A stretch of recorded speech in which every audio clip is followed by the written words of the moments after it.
Bonjour à toutes et à tous. Dans cette vidéo, on va voir le corrigé de l'exercice numéro 1 concernant les structures algébriques proposées à l'examen du bac Sciences Maths filière A et B en 2012 lors de la session de rattrapage. Cet exercice est constitué de deux parties qui sont bien sûr indépendantes selon l'énoncé de l'exercice. Pour la première partie, pour tout A et B de l'intervalle fermé en 1 vers plus l'infini, c'est-à-dire la demi-droite fermée en 1, on pose A antitruc B est égal racine de A plus racine de B moins 1 au carré. Question 1. Montre que la loi antitruc est une loi de composition interne dans I. 2. Montre que la loi antitruc est commutative et associative. 3. Montre que l'ensemble U menu de la loi antitruc admet un élément neutre. Pour la partie 2, on rappelle que M2R menu de l'addition et de la multiplication, M2 c'est l'ensemble des matrices carrées d'ordre 2 à coefficient dans R, est un nano menu de l'addition et de la multiplication est un nano unitaire. On considère l'ensemble E formé par les matrices de la forme qu'on le note mx de la forme la première colonne x0, la deuxième colonne 2 qui multiplie x moins 1, 1, où x appartient à l'étoile. La question 1 montre que E est une partie stable de M2 menu de la multiplication. On considère l'application phi de L étoile vers E, qui à x fait correspondre mx. Petit a montre que phi est un isomorphisme de L étoile multiplié vers E multiplié. La question 2, on déduire la structure de E étoile, de E multiplié. La dernière question montre que l'ensemble H, formé par les matrices carrées d'ordre 2, dont la première colonne formée par les éléments 2 à la puissance n 0, deuxième colonne 2 à la puissance n plus 1 moins 2, 1, où n appartient à z, est un sous-groupe de E multiplié. Voilà, c'est tout pour cet exercice. On se rencontre, à tout de suite, pour voir la correction ensemble. Ala barakatillah, on commence la correction. Alors voilà notre ensemble I, la demi-droite fermée 1 plus l'infini, sur lequel on définit la loi antitruc de la manière suivante. Pour deux éléments quelconques A et B de I, A antitruc B est égal à racine de A plus racine de B moins 1 le tout au carré. Pour la première question de cette première partie, montrons que antitruc est une loi de composition interne dans I. Alors pour cela, on va prendre deux éléments quelconques de I et on compose les devoirs. Leur produit appartient aux séries. Or, leur produit, c'est racine de A plus racine de B moins 1 au carré. Il faut s'assurer que racine de A plus racine de B moins 1 appartient à I, ça veut dire qu'il est supérieur ou égal à 1. Alors, comme A et B appartiennent à I carré, ça veut dire quoi? Que A supérieur ou égal à 1 et B supérieur ou égal à 1. Ces deux inégalités avec des nombres positifs, on peut passer la racine carrée, on garde la même croissance, donc la racine de A supérieure ou égale à 1 et la racine de B supérieure ou égale à 1. En faisant la somme membre à membre de ces deux inégalités, on obtient la racine de A plus la racine de B supérieure ou égale à 2. Et en retranchant 1 des deux côtés, on obtient la racine de A plus racine de B moins 1 supérieure ou égale à 1. Et comme ici son 1 il est strictement positif, alors on peut passer à la racine carrée et on conserve ici l'ordre de l'inégalité, ou bien la croissance. Donc on obtient la racine de A plus la racine de B moins 1 au carré. Pardon, je m'excuse, c'est pas racine carrée, c'est on va élever au carré. La racine de A plus racine de B moins 1 au carré, il est supérieur ou égal à 1 au carré, c'est 1. Donc ce nombre, il est supérieur ou égal à 1, ça veut dire que A antitruc B appartient à I. Et voilà la conclusion. Chaque fois, je dois donner la conclusion. Donc, quel que soit A et B qui appartient à I, A antitruc B appartient à I. Cela veut dire que antitruc est une loi de composition interne dans I. Pour la deuxième question, montrons que la loi T est commutative et associative. Alors on peut dire, comme l'addition est commutative dans R, alors antitruc il est aussi commutatif par définition, mais on peut l'expliciter de la manière suivante. soit AB appartient à I carré, le couple AB qui appartient à I carré, on a antitruc B, c'est par définition la racine de A plus racine de B moins 1 le tout au carré, qui est égal à la racine de B plus la racine de A moins 1 le tout au carré, puisque l'addition dans R, elle est commutative. Et celle-là, c'est par définition, c'est B antitruc A. Donc, quel que soit AB, le couple AB appartient à I carré, on a A antitruc B est égal à B antitruc A. Ça veut dire que la loi antitruc est commutative dans I. Montrons maintenant l'associativité. Pour cela, prenons un triplet ABC qui appartient à I à la puissance 3, I3. On a A antitruc entre parenthèses B antitruc C. C'est A antitruc. La définition de B antitruc C, c'est la racine de B plus la racine de C moins 1 au carré. Et comme celui-là, c'est un nombre aussi qui appartient à I, alors on peut appliquer, on peut appliquer la loi antitruc entre ces deux éléments. Donc, A antitruc, ce nombre, c'est la racine de A, la racine de ce nombre, plus la racine de celle-ci tout entière, c'est la racine de B plus la racine de C moins 1 au carré, moins 1 l'auto au carré. Or, la racine de B plus la racine de C moins 1 au carré, c'est la racine de B plus la racine de C, moins 1 plus que la racine de B plus la racine de C moins 1, le supérieur est égal à 1, il est positif. En principe, c'est la valeur absolue, et comme elle est positive, on garde la même expression. Donc, c'est la racine de A plus, entre parenthèses, cette quantité, c'est la racine de B plus la racine de C moins 1, ensuite moins 1, le tout au carré. Alors, puisqu'on a ici que des additions, alors on a ici plus, moins, ça veut dire c'est plus moins 1. Il y a des parenthèses, et comme on sait que l'addition elle est associative dans R, donc je peux enlever les parenthèses et je peux les mettre là où je veux. Donc voilà, j'ai écrit cette expression de la manière suivante, c'est toujours au carré, bien sûr, c'est la racine de A, plus la racine de B, moins 1, puisqu'ici la commutative aussi me permet de faire placer moins 1 dans ce côté. Donc on obtient la racine de A plus la racine de B moins 1, je vais les mettre entre parenthèses, plus la racine de C moins 1, le tout au carré. Or cette quantité, la racine de A plus la racine de B moins 1, ce n'est que la racine de A plus la racine de B moins 1 au carré, puisque cette quantité elle est positive. Donc je peux mettre la racine carré. Plus racine de C moins 1 au carré. Qui est égal, cette expression, c'est quoi? C'est la racine de A plus la racine de B moins 1 au carré, il appartient aussi à I, antitruc C. Et la racine de A plus la racine de B moins 1, le tout au carré, ce n'est que A antitruc B, donc entre parenthèses, antitruc C. Et voilà, j'ai bien montré que la loi antitruc est une loi associative dans I, quel que soit ABC appartient à I carré, et au cube, pardon, et au cube. A antitruc B antitruc C, c'est A antitruc B entre parenthèses, antitruc C, et voilà, la loi antitruc est associative dans I. Maintenant, montrons que I antitruc admet un élément neutre. Alors, cherchons s'il existe E, un élément qui appartient à I, tel que pour tout A appartient à I, A antitruc E est égal à E antitruc A est égal à A. Intéressons-nous à A antitruc E est égal à A. On a A antitruc E est égal à A, c'est équivalent par définition la racine de A plus la racine de E moins 1 au carré est égal à A. On va faire entrer la racine carrée sur ces deux membres de cette égalité, et comme la racine de A plus la racine de E moins 1 elle est positive, donc sa racine carrée de sa carré, c'est la racine de A plus la racine de E moins 1 est égale à la racine de A.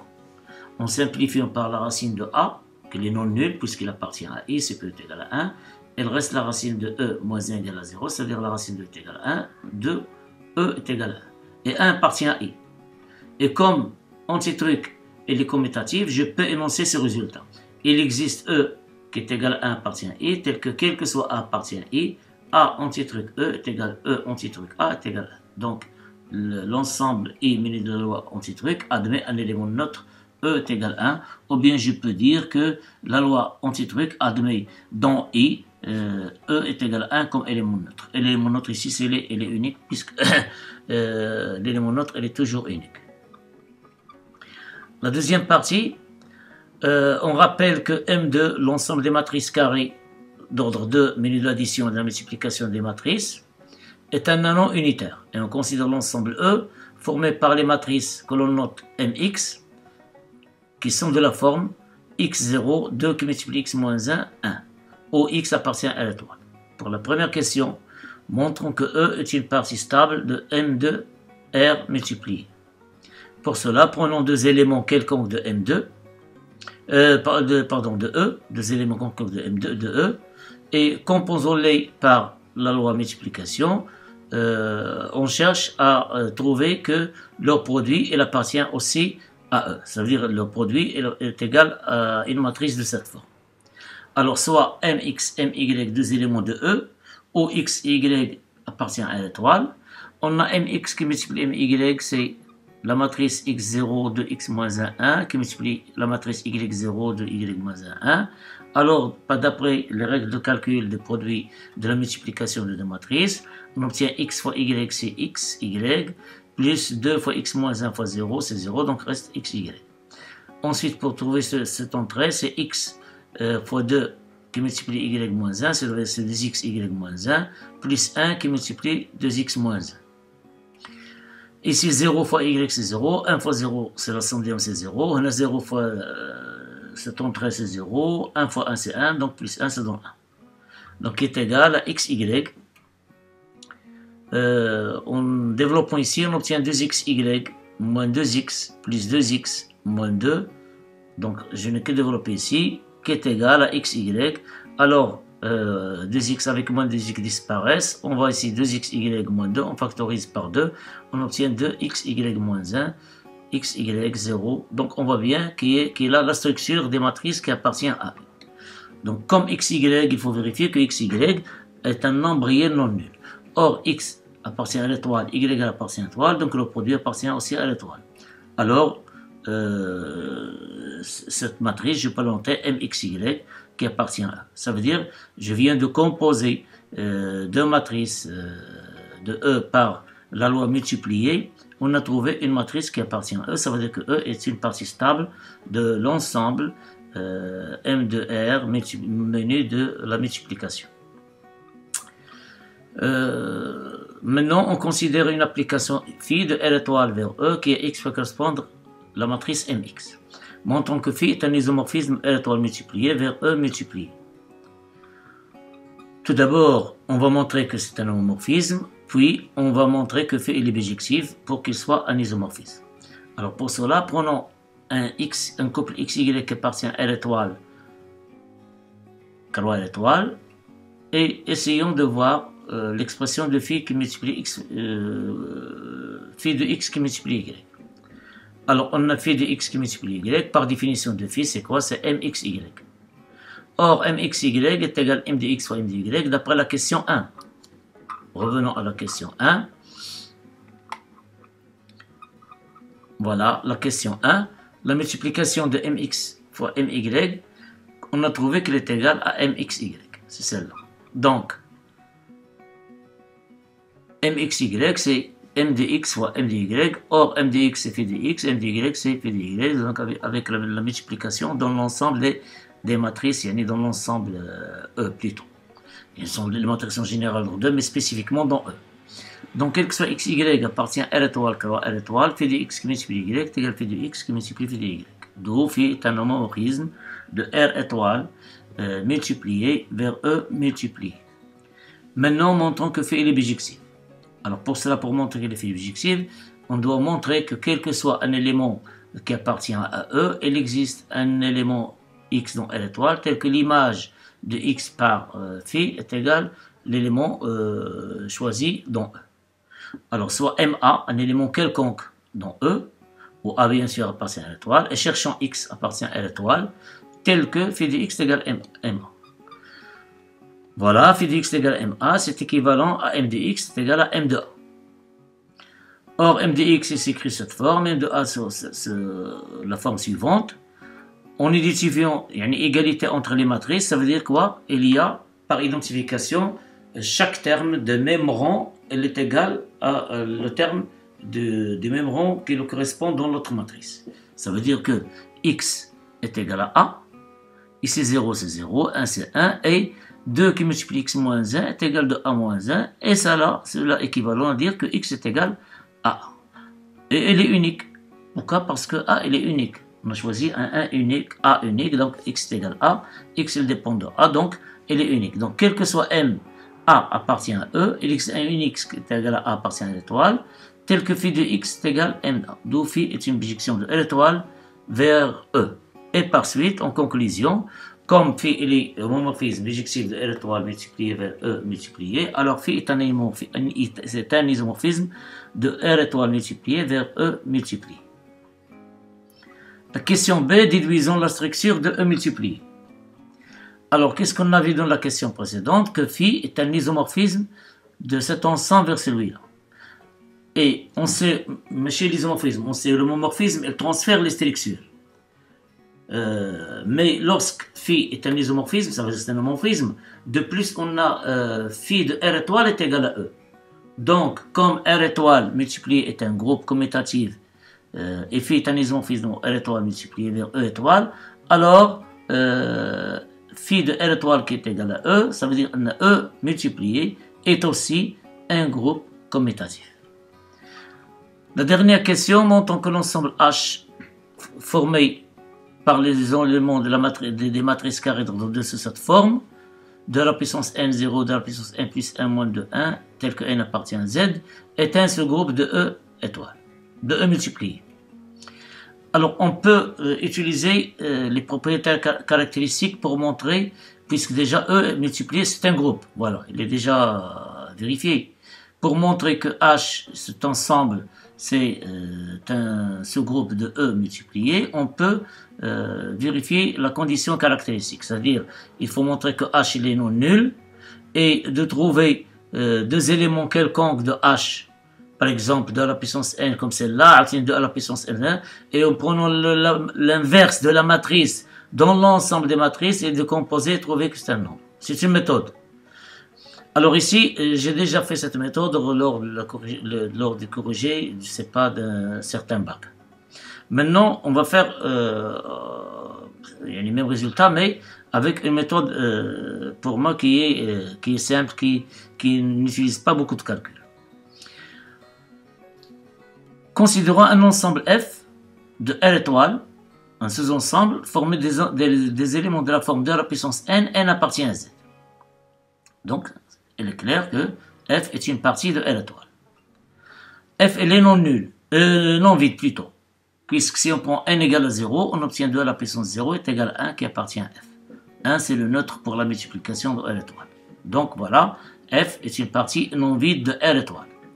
Prenons maintenant deux éléments quelconques de f carré, c'est-à-dire 2n, 2 à la puissance m, avec n et m appartient à z, avec 2 à la puissance m à la puissance moins 1, c'est l'inverse de 2 à la puissance m dans r étoile multiplié.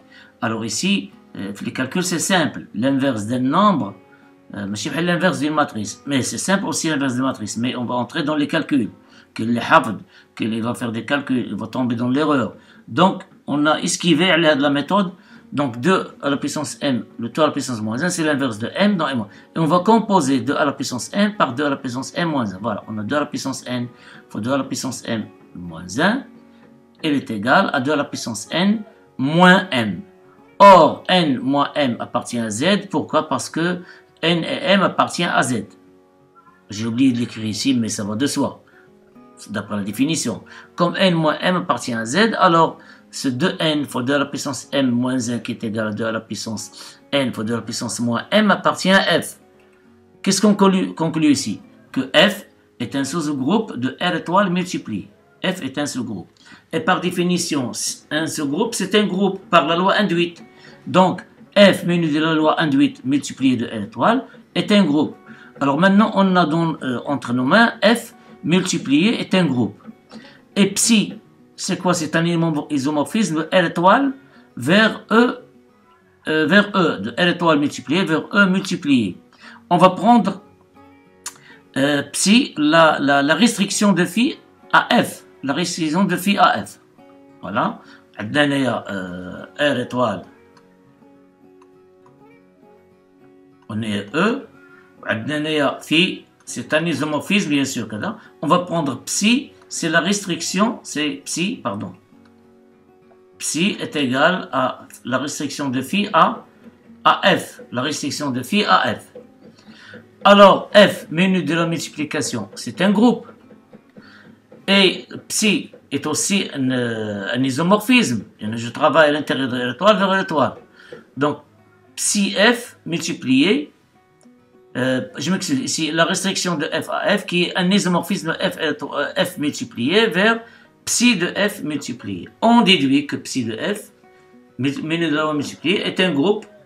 Donc, cet ensemble est un groupe. Et puisque psi de F, elle est une partie de E, ou un groupe, donc c'est un sous-groupe de E multiplié. Donc cet ensemble, ce nouveau ensemble, psi de F, est un sous-groupe de E multiplié. Maintenant, on va donner explicitement ce psi de F à quoi égal. Calculons psi de E.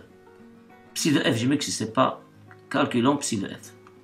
Alors, psi de F est égal l'ensemble des matrices de la forme M de N, puisque F est égal 2 à la puissance N. Donc, c'est M 2 à la puissance N, tel que N appartient à Z. Or, M de 2 à la puissance N, c'est la matrice qui s'écrira sous cette forme, d'après la définition de Mx, avec N appartient à Z. Et celle-là, c'est 2 à la puissance N0, 2 à la puissance N plus 1, 2 fois 2 à la puissance N, c'est 2 à la puissance N plus 1, moins 2, 1, N. Et cet ensemble n'est que H. Alors, comme psi de F est un sous-groupe de E multiplié, alors on déduit que H est un sous-groupe de E multiplié.